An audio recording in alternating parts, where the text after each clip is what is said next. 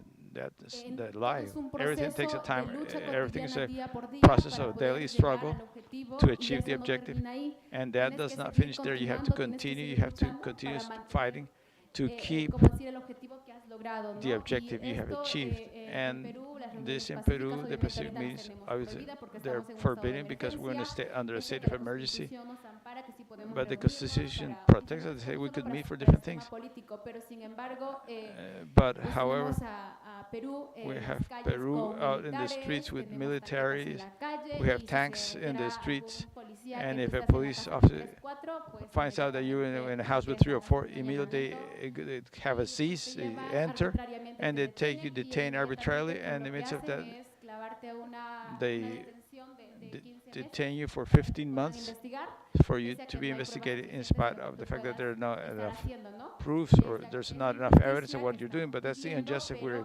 experiencing. But that is something that does not stop us. I think we have a very rebel blood, as we say, in the indigenous people. In spite of the persecution we might suffer, we're not going to stop and looking for the fight that we really want. We want a change. We want a new constitution that works towards the indigenous people, not externally, but focused on that. We're looking for a quality of education. We want professionals with human warmth, not that when they reach the power, that you receive some money and you turn around. Unfortunately, that's happened before. We have trained the youth that have reached the power. But many things happen in the power and they end up being different people, and that's just regrettable. But today we want to form public policies in a cleaner way, with a reality focused on what the country needs and what the country is actually looking for. Thank you.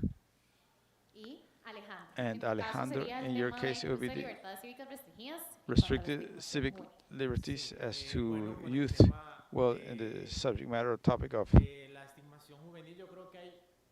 the youth, we have two scopes. We talk about strategies, alternative recovery. It's the topic of leaving aside this focus from organize yourself, or leaving aside this adult center focus, in the sense that many times what you mentioned at the beginning is the position of the youth organization is seen as lesser because they have no experience, they have no experience, they don't have that capacity, or they're asked less because of their age or different issues. So maybe this is a more cultural issue, more leaving aside. Sometimes it's an issue of the ego of the leaderships that have been a long time and these dynamics, and to yield to the new youth leaderships. That at the end is an important element, because if we leave aside this adult-centeredness, what we're going to generate is giving space and protagonism to those new faces that I do not doubt will have visions of reality that are changing, that are dynamic, and will even bring innovating proposals on the topic, which is the main issue in the country, the issue of democracy, the state of law that has been vulnerated. Besides that, always following the logic of the freedom of association that is restricted, that the possibility of arbitrary detentions exists, and with the issue with the pandemics, as was mentioned, another alternative has to be positioning through social networks. At the end, this issue, the organization I am, because this allows us to position ourselves in topics that maybe we cannot carry out in the street because of the restrictions. So this way generates a greater vision, generate greater impact, because that's what the social networks do, to reach more people and have a greater media impact. So an alternative would be to bet on the cyber activism, not substituting with the traditional activism, because it's really important. Traditional activism, street activism has to continue, but use cyber activism as a support tool, as a tool to position topics within the social networks, within the mass media, communication mass media, and following the logic of the adult-centeredness in these spaces, maybe to talk about sharing spaces with these, such as these, they're important under intergenerational logics. That is promoting spaces where not only we have a leadership that have a greater experience, but new leaderships of youth where obviously we take into account, and there will be an exchange of recommendations, proposals, alternatives, which will be profitable to solve the problems, political and social problems that the country experiences. And talking about this, we will also mention another proposal, the topic of continue betting on the networks, support networks, spaces so the youth organizations can feel empowered, and also this space exchange experiences in the case of El Salvador, taken at regional level, not only in El Salvador, spaces such as the platform of Central American Civic Action that has as one of its goals or purposes to make this experience exchanges in Central America. That is, the youth organizations of Honduras have this problem right now. The situation in Guatemala, national situation in Guatemala, is this one to have these spaces so the organization, youth organizations at regional level can have the possibility of express themselves, exchange, and say, hey, in our countries this is happening, what can we do? And maybe a last issue will be that of training. At the end, the training processes, although I think that it's important to clarify, training processes are a privilege also. Why? Because a young person from the rural sector that has limited socio-economic conditions maybe is not interested or does not see necessary to talk about democracy, to talk about rule of law, about civic space, because what these people are looking for, because we're in a system where the youth, what they need is to start working, to be labored, produce in order to get their families ahead, to feed their families. So we have to understand that training processes is a privilege also, that the people, those of us that have the possibility of being part of learning, of building ourselves in democracy and rule of law, also take those learnings to other people and raise awareness on those that do not see it necessary. So to bet on the training process is something that's also being done from the platform that I mentioned, and I think that these are the alternatives that from El Salvador we've been carried out. Okay, thank you. Okay, to wrap up. Okay, as part of this round you're giving to Alejandro, I want us to close with the four. Let's bring a good hand, because I think that there are people that are representing very well the youth of their countries, and also all those youth that maybe are observing us through social networks, and that also here accompanying us here presential. Let's give a good round hand, because they deserve it. Fighting for this is not easy. I want to thank you directly for the space. I invite you to accompany us together with the audience, because part of what I was saying right now is that not in Latin America do we have these situations, these issues with different countries and regions where we experience different realities. I want to invite In the personas audience, we have people representantes de representatives Filipinas, of the Kenia, Philippines, Bosnia y Kenya, Herzegovina, Bosnia, and que nos Herzegovina, acompañan two también companies acá up here on the en la stage, mesa principal on the para main que nos table, cuenten sus to tell experiencias, us their ¿verdad? En sus experiences contextos desde la región. and their Muchas context gracias. about the region. Thank you.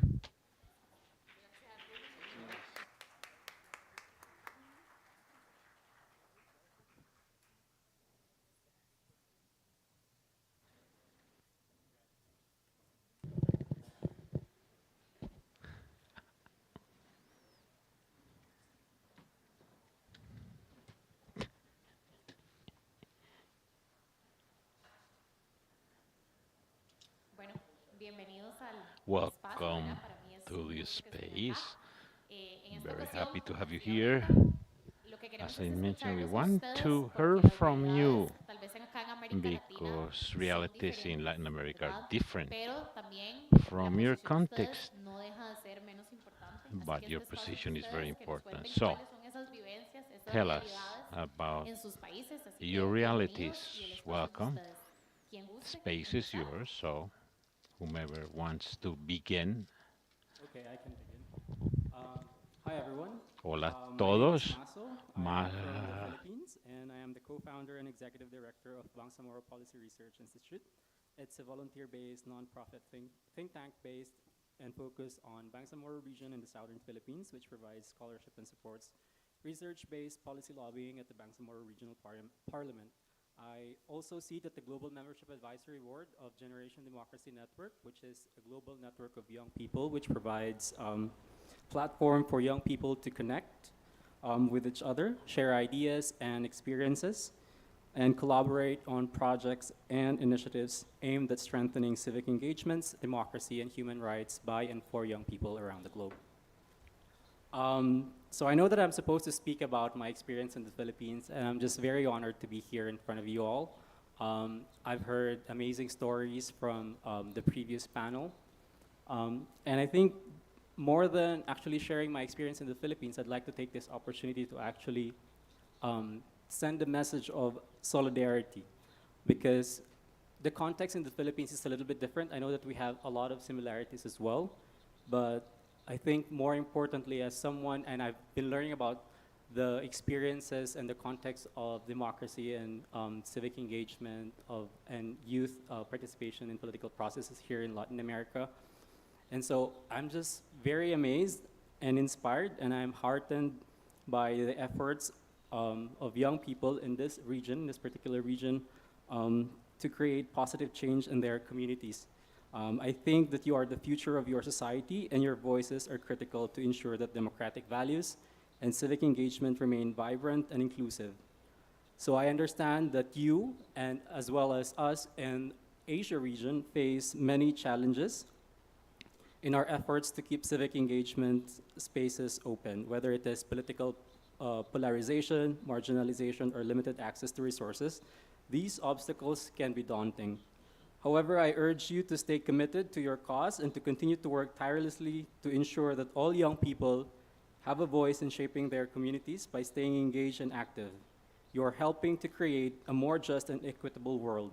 You're challenging the status quo and standing up for what you believe in. Your passion and determination are truly inspiring, and I have no doubt that you will make a lasting impact on your society. So let us continue to work together to ensure that civic engagement spaces remain open and accessible to all young people. Let us continue to amplify each other's voices and to support each other in our efforts to promote democratic values and civic engagement. Together we can build a better and brighter future for all. Thank you very much. So, thank you. First, I want to say that I feel I'm in a mix of emotions after hearing the testimonies and the stories of the young people from this region. First, I am honored to sit alongside you to spend these days in Costa Rica. I come from a heart-shaped country in Europe. As they say in one movie, it's the country of blood and honey. So you can see both beautiful things and the worst kinds of atrocities. And that's why I'm saddened. I'm deeply saddened that you, as well as us in Bosnia and Herzegovina, and you here in this region, have seen the worst parts of the human spirit. Why I'm telling it in such a way, it's because Even when you look at the Bible, Jesus says that what you do to the smallest of my brethren, you do to me directly. So how can people who can remove young people or make young people suffer be anything else than atrocities and a tarnish on the human race? But speaking of that, after that, even though I'm saddened, I'm proud because I know each of you either was a victim, knew a victim, or lost someone important.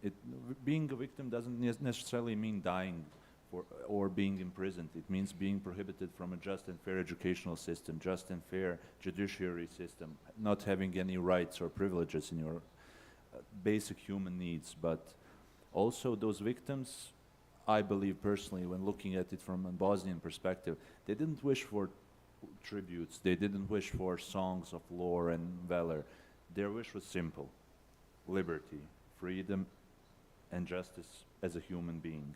And that's why I'm proud, because when I heard all those stories from Peru, from Argentina, from different kinds of Venezuela, from different kinds of places, I am proud that I see that young people here in the Philippines, in Bosnia, in Kenya, in the African regions, under all personalized and generalized hardships, still contribute to those dreams, both as an honor towards the ones that came before us, and as a commitment to the ones that will come after. So to like do this thing when I contribute like myself to the discussion, I've done a lot through NGO work. So I was in the Youth Council at one point. I did a lot through the House of Representatives. But the biggest impact we can have in our lives, and I'm reiterating that from the first panel a couple of days ago, is creating everlasting solutions, but not personalized solutions towards each and every one of us. And I'm going to give you an example from Bosnia and Herzegovina. When the war started, it was much worse than the war in Ukraine that's currently going on. We had an embargo, and everyone in the global community thought that it was best that we don't have access to any weaponry. Everyone except Mr. Joe Biden, who's the current president of the United States. Alongside the group of senators, they ask for armaments for the defenders of Bosnia and Herzegovina. They asked for security, they asked for peace, they initiated the Dayton Peace Accords. And why? Because it created a permanent solution that now people in Ukraine have the necessary support that is required to defend their homes. And that's what I want to send out as a message here today for young people. What we do here in Costa Rica, what we do in the Netherlands, what we do in the United States must all come together to bring a permanent solution for any problem in the future. So I hope I gave a certain perspective from a Bosnian, a small heart-shaped country in Europe. Thank you.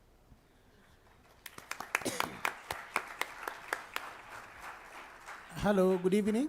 My name is Dennis Sangale Keis. I come from the Republic of Kenya. Kenya is in Africa, for those who don't know. Yes, and I am the Director General for Youth Senate Kenya, a national youth serving organization that works towards mainstreaming youth participation in politics and political processes in Kenya. I'm also part of the IRI Generation Democracy Network, and that is why I'm here today, to share my experience and also to connect with amazing young leaders from across the globe. Maybe to share my experience on what and what the government of Kenya is doing in terms of restricting the civic spaces in Kenya. Subsequent regimes in Kenya have come up with different strategies to muzzle out the voices of civil society organizations, either by arbitrarily arresting civil society actors, using intimidation, sometimes raiding offices for civil society organization, killing protesters and all that, and so on and so forth. We came out of an election last year. We did an election last year in August, and before the elections, during the campaigns, we signed a charter with different political formations, both now that the political formation that is in government and the political formation that is in opposition, together with other three major political parties in terms of mainstreaming youth issues in the next regime. What we agreed with those formations is that once the government is going to be formed, the government is going to allocate 30% of political seats in different cadres of government, from the executive going down to those levels. So when the government got into power, one of the things they did, we have a ruling party that is composed of 2 major tribes in Kenya. The president appointed 8 members from his tribe. The deputy president appointed another 8 members from his tribe. And our cabinet is supposed to be composed by 20 members. So it leaves out 4 for other 40 communities to share. So young people have come out, first of all, to condemn that tribalism in government. We are holding the government accountable in terms of, we are 42 tribes in Kenya. Why are you rewarding only the two major communities in Kenya? Number 2, we had agreed on 30% of opportunities, government positions to be given out to the youth, irrespective of any political formation that is going to go to form government. What happened is the president appointed senior citizens in those positions, no single youth in the cabinet, in the executive. He later on appointed the principal secretaries, no single youth in those positions. Just the other day, before I traveled back here, I traveled to Costa Rica, the president appointed what we call chief administrative secretaries. Those are illegal positions because they are not in our constitution. It was created to suit the political needs of the ruling coalition. With those appointments, the president appointed 50 assistant ministers the positions are not in the constitution. Again, there is no representation among the young people. For those who follow the African news or African politics, 4 countries were demonstrating on the 20th of March. Kenya, Tunisia, South Africa, and Nigeria. The other countries are demonstrating on issues of elections, maybe. For Kenya, we are demonstrating on the high cost of living. We, as young people in Kenya, have decided to join those protests. 1, because we had a charter with the government. They did not implement that charter. We had a charter with the government in terms of mainstreaming youth participation in decision-making process. We are not in government. Number 2, the government has gone ahead to come up with laws that is going to take us back in terms of the National Youth Council. National Youth Councils are concepts that are supposed to mainstream youth participation in decision-making processes across the world. By coming up with the National Youth Councils, elections are supposed to be done by the National Youth Councils to get the council members. What our government is doing, it is now removing that mandate, the aspect of elections in the National Youth Council, and replacing it with appointive mandate, where the Minister of Youth is given powers to appoint puppets, people who are going to sing the government song. Young people are in the street. Civil society organizations, youth-led civil society organizations drew up a petition and presented it to Parliament. But even before that, while we were presenting the petition to Parliament, the police came. We were young people were brutally maimed. Other civil society leaders were arrested. We are having information from government sources that the government is looking at deregistering the organizations that signed the petitions. So those are some of the threats that we are facing as young people in Kenya. Number 3, in Kenya, the opposition are doing protests on a weekly basis from Monday to Thursday in Kenya. We have decided as young people that we are going to join the protests so that we can hold this government into account. The government is talking about amending the laws of the Independent Electoral and Boundaries Commission to remove the aspect of inclusive participation of the citizens of Kenya in terms of appointing the commissioners. The government is looking at having a selected few form an aspect of a task force to select people who are going to manage our next elections. The government is looking at reducing funding for universities where young people will not have access to education. The government has delayed disbursing help loans to students. Young people cannot access education. We have decided to join the opposition in their protest so that we can hold this government into account. With the 3 successful demonstrations, we have had young people being arrested arbitrarily, and spend their times in cells. They have been taken to court. We have had young people being maimed. We have lost about 8 people from Monday last week to the protest that happened on Monday, this Monday. 8 young people have died while trying to hold this government into account. So I want to urge my good friends from this region that you are not alone. Let us continue holding this government into account. Let us continue demanding for change. Let us continue to demand and change the status quo. I was a candidate in the last election, in the 2022 general election. I was running for position of senator of my county, and I experienced firsthand barriers to young youth participation in elections. I was running for position of senator, and in our community, in Kenya, there is a concept coming up, it's called the negotiated democracy, whereby you are being asked by your elders. I was summoned by I come from a pastoralist community. I was summoned by my elders, and I was told, you are too young to run for office. We have got a better candidate. We have got somebody who is experienced. We have got somebody who has got deep pockets. We have got somebody who can finance campaigns, whereas you cannot, you don't have the capacity to run a serious campaign.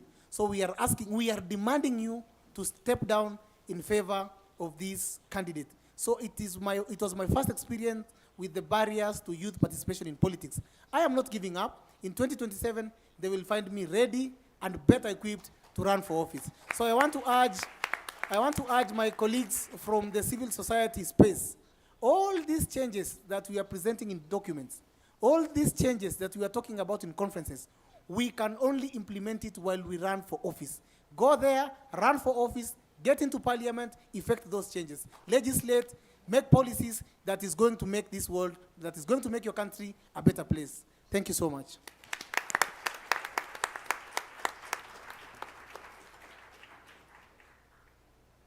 Bueno, agradecerles una vez más por el espacio, por estar aquí. Realmente las palabras y solidarizarse con la región, hablo por todos y por todas, realmente es muy importante para nosotros.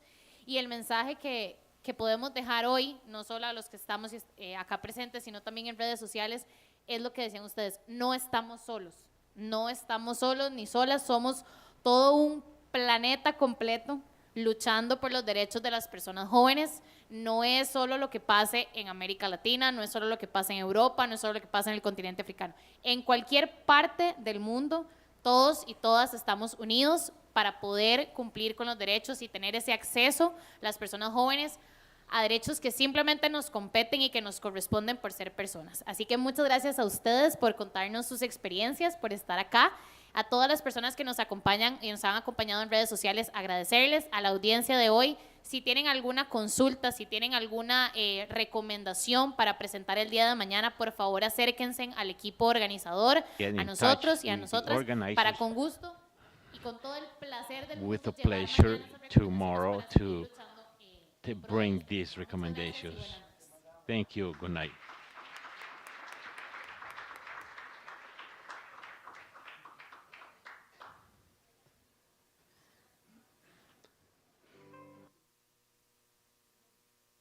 Hola. Gracias por acompañarnos el día de hoy. Thank you for being here today. We want to thank IDEA International for this opportunity, the Ministry of Foreign Affairs in Costa Rica for the opportunity of this event, for us for being here.